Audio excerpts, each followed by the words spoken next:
Okay, so now we've got the shipment that goes into Amazon. So now, how does that, a private label listing, like you mentioned, it has one seller.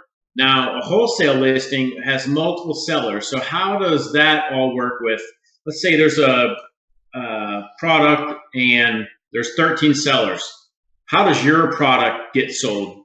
That Yeah, so basically anybody within the buy box. So we usually consider it about 1 to 2% of the price of whoever has the buy box, the seller currently, is going to get a percentage of the rotation.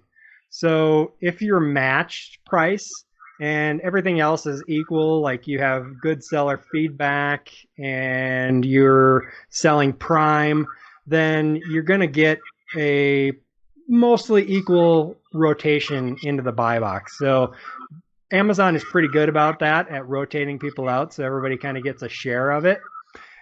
Some things can affect that, like if your seller feedback goes below maybe 80%, then you're going to get penalized.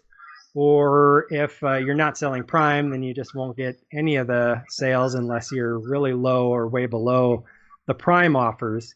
But then also the amount of stock you have can play into it as well. So if you're using the Amazon FN SKU, the special number they give you, then it's only going to be the stock that you send in. And so if your stock is all on the East Coast and there's a sale over in the West Coast, then they're probably going to give it to someone who has stock over there. So that can hurt you a little bit.